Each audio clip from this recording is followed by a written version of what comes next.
Salah satunya yang akan terjadi di 2026 akhir ini adalah banyaknya peristiwa-peristiwa menyangkut unsur api. Banjir ada, banjir besar ada, tetapi banjir ini masih dikalahkan dengan yang unsur api karena tahunnya adalah tahun api. Di sini yang menjadi raja adalah api. Tiba-tiba panas hari ini, besok jadi dingin. Besok jadi panas, besok jadi dingin. Karena ada dingin, ada panas tiba-tiba. Nanti akan ada yang namanya kabut asap. Kemudian ada peristiwa-peristiwa lagi yang menyangkut gerakan-gerakan api, gerakan bawah tanah, pergerakan panas, ada gempa. Kalau tiba-tiba batuk, itulah gunung berapi. Ada beberapa kecelakaan udara, tapi itu tidak begitu ramai banget. Yang ramai itu kecelakaan di air.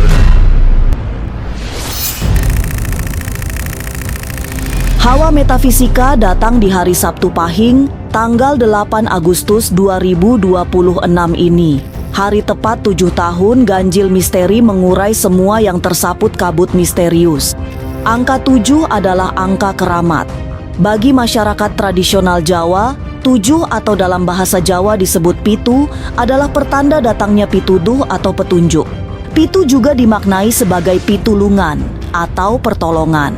Jadi di usia 7 tahun, ganjil misteri mendapat banyak petunjuk dan pertolongan sehingga mampu mengiringi setiap perjalanan hidup para pemirsa. Ganjil misteri juga akan jadi penunjuk arah agar tidak tersesat dalam belantara misteri hidup. Selain berusaha memberi pertolongan dalam memahami semua tabir rahasia yang datang dari alam gaib. Terima kasih kepada pemirsa setia Ganjil Misteri, kita akan selalu bergandengan tangan menguak setiap sisi-sisi mistis alam semesta.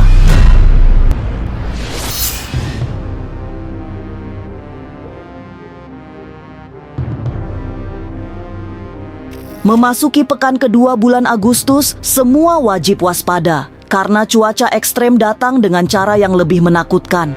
Berbagai bencana juga masih akan terus terjadi, bahkan secara lebih masif. Kejadian tragis seperti gempa bumi hingga berbagai bentuk kebakaran adalah sebuah keniscayaan. Sebab, selain cuaca sedang terik, kemarau panjang memicu banyak peristiwa korsleting listrik hingga mengakibatkan kebakaran hebat. Sementara itu, bencana seperti gempa bumi, banjir bandang, hingga kecelakaan di jalan raya ikut mewarnai perjalanan bulan ini. Tapi benarkah cuaca ekstrim juga memicu munculnya spekulasi tentang gempa besar? Bagaimana dengan ancaman tsunami yang sangat besar? Jangan dulu berlalu, masih akan banyak keganjilan yang terjadi di sini. Dan jangan lupa subscribe, like, komen, dan share. Agar tak ada yang terasa ganjil di sekitar Anda.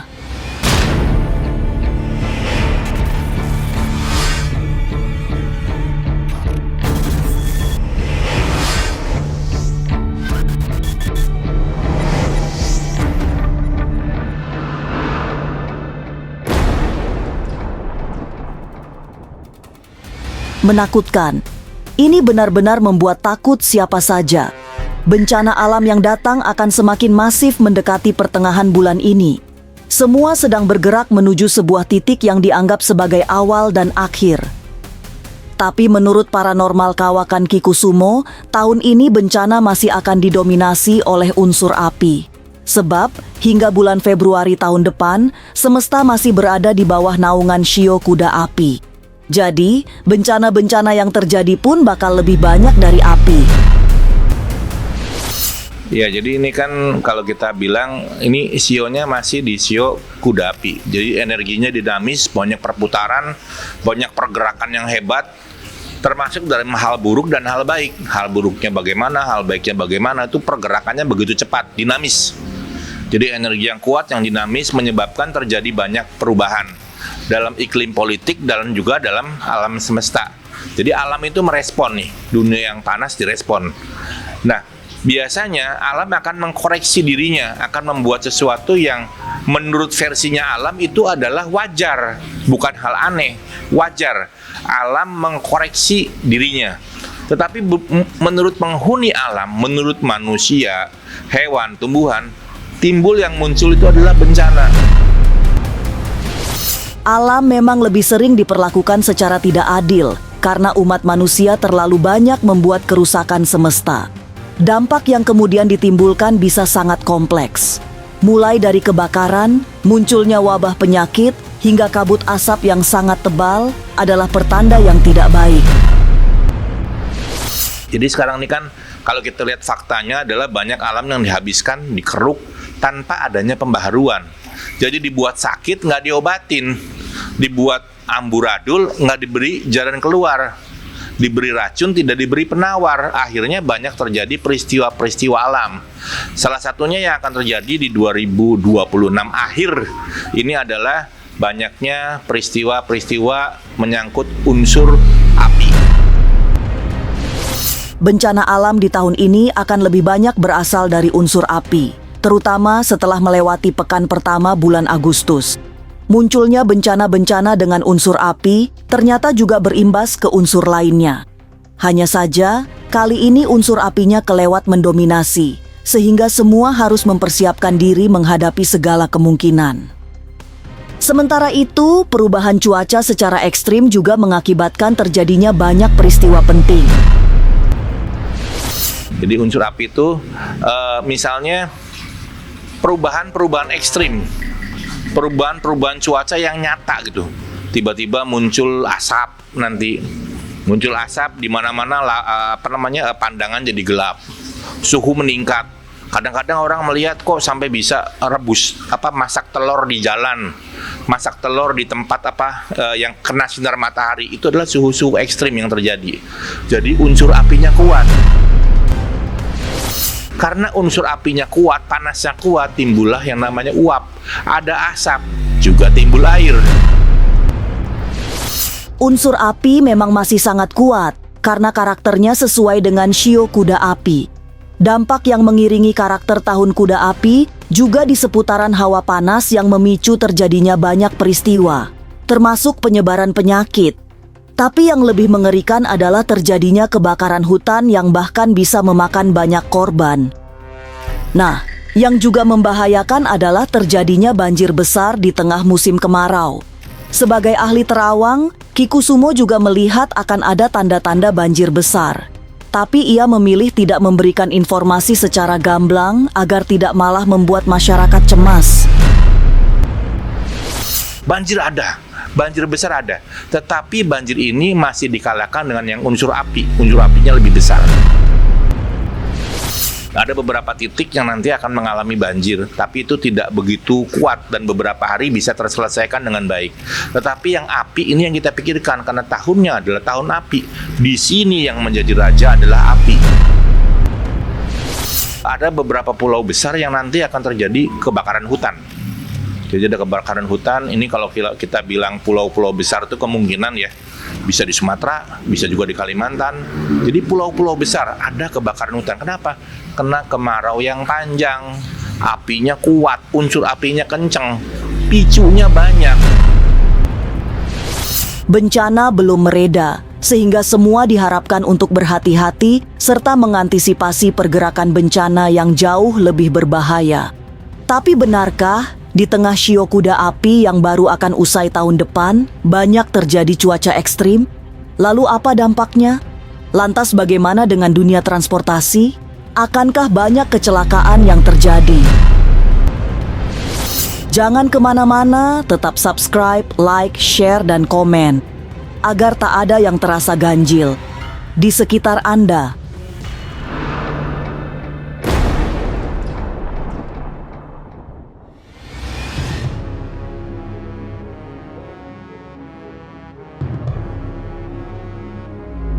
Melewati pekan pertama bulan Agustus, rasa cemas masih belum hilang. Soalnya, ancaman bencana alam menjadi bayang-bayang mengerikan. Sejumlah peristiwa alam yang datang dengan daya gedor lebih meneror harus diantisipasi dari sekarang.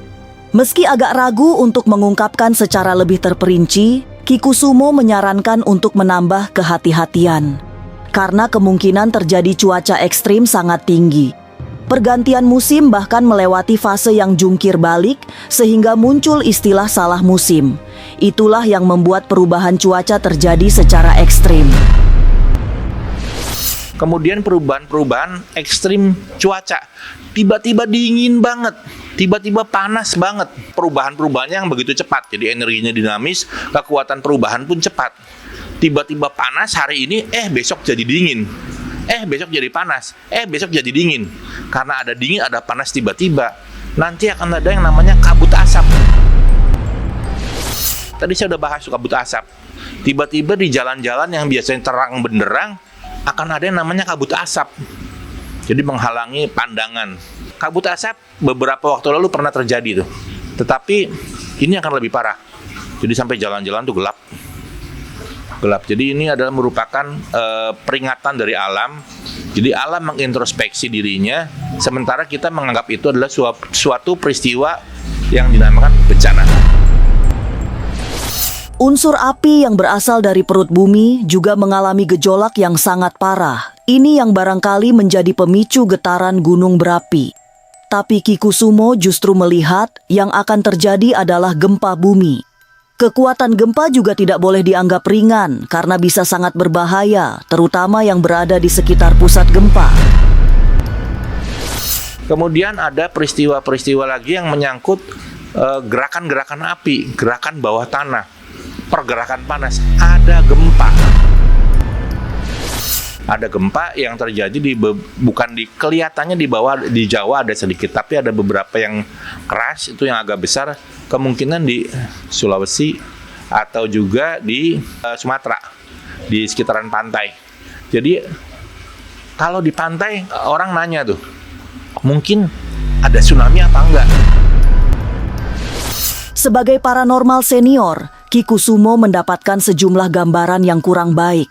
Tapi ia berharap semua gambaran mengerikan yang ditangkap mata batinnya tidak pernah terjadi.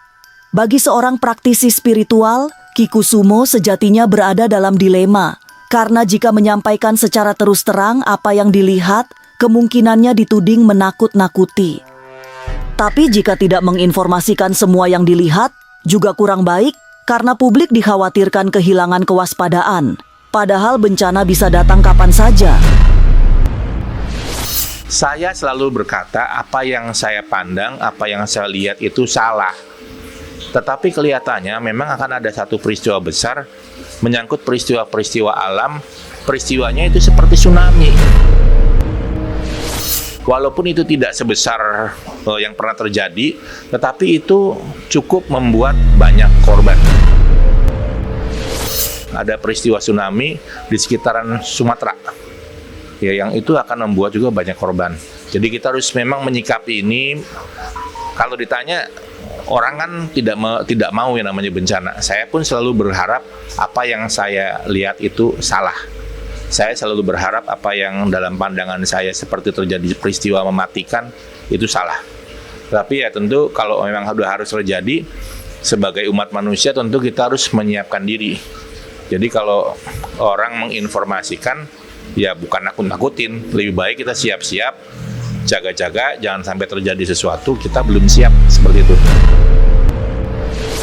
Tapi benarkah akan terjadi kecelakaan laut? Bagaimana dengan transportasi darat dan udara? Jangan kemana-mana, tetap subscribe, like, share, dan komen, agar tak ada yang terasa ganjil di sekitar Anda.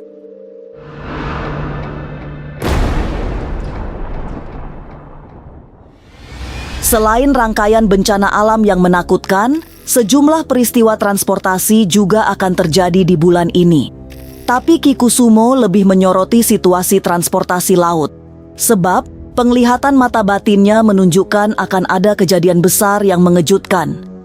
Peristiwanya ada di laut lepas, tapi dalam penglihatan Ki Kusumo, unsur yang membuat celaka adalah unsur api. Dari tragedi ini, sejumlah korban berjatuhan. Jadi ini unsurnya unsur api. Jadi peristiwa kecelakaannya juga karena peristiwa api itu. Mungkin kompor, mungkin apa dan lain-lain, timbul kebakaran, dan itu ada di ini mendekati akhir tahun tuh. Mendekati akhir tahun, dan itu lebih kepada peristiwa di air. Pemicunya adalah api. Kalau cara terjadinya bisa apa saja, tetapi peristiwanya itu akan terjadi.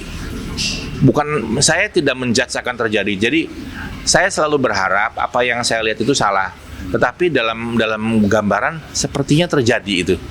Jadi tentu kita harus bersiap-siap diri kan menghadapi segala sesuatu, menghadapi segala rintangan yang nanti ada.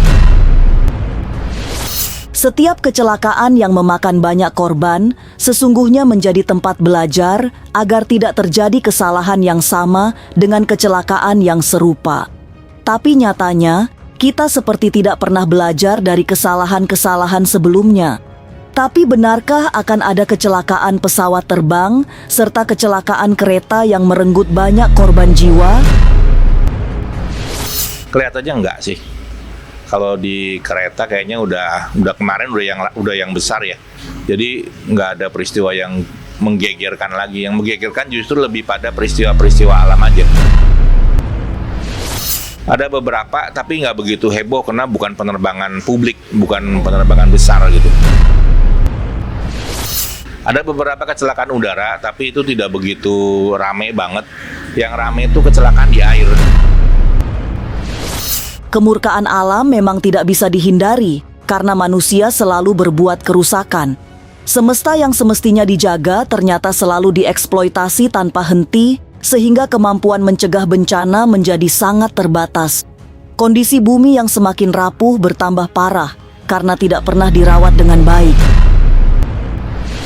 Ya begini, pada prinsipnya semua itu menjadi tua.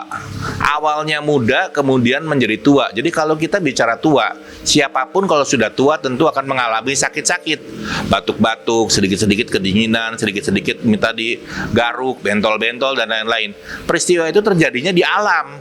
Karena alam ini udah tua, harusnya yang banyak kita lakukan adalah memperbaiki, bukan menggunduli, bukan merusak, bukan cuma mengeruk, tapi merek. Nah kan, merek itu memperbaiki kembali, dibenerin lagi, supaya apa yang sudah rusak dibenerin, sakitnya diobatin. Nah ini nggak terjadi.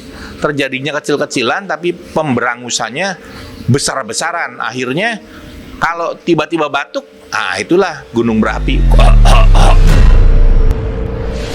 Tiba-tiba badan gak enak, goyang-goyang, ya itulah terjadi gempa. Jadi peristiwa yang terjadi itu adalah risiko yang harus terjadi karena ulah manusia sendiri. Tidak ada yang bisa dilakukan selain menerapkan sikap waspada di setiap saat. Selalu menjalani hari-hari dengan hati-hati agar tidak terjebak dalam permainan alam yang kadang sulit dipahami logika manusia. Mawas diri serta mengoreksi diri juga wajib dilakukan sehingga tidak selalu berbenturan dengan energi alam. Jadi tentu harus sama-sama mawas diri, mengkoreksi bagaimana supaya tidak terjadi hal yang lebih buruk lagi. Ya jangannya tentu adalah bagaimana kita berhati-hati, berbuat baik, banyak doa, banyak juga minta maaf sama orang, dan tentu yang harus kita perbaiki bareng adalah memperbaiki diri sendiri.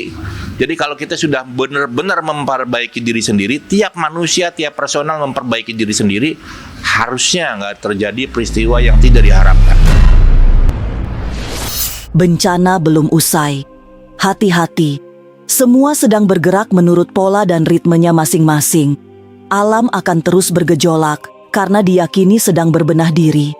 Kita sebagai umat manusia rasanya juga harus terus berbenah, berbuat baik, tidak merusak alam, serta semakin mendekatkan diri kepada Tuhan agar semua mara bahaya tidak sempat mencelakai kita semua. Inilah ganjil yang akan menguak berbagai misteri di alam nyata dan tak kasat mata. Sampai jumpa pada episode selanjutnya dengan kisah-kisah ganjil. Setiap hari Senin, Kamis, dan Jumat pukul 5 sore. Tapi sebelumnya, jangan lupa subscribe, like, share, dan komen. Agar tak ada yang terasa ganjil di sekitar Anda.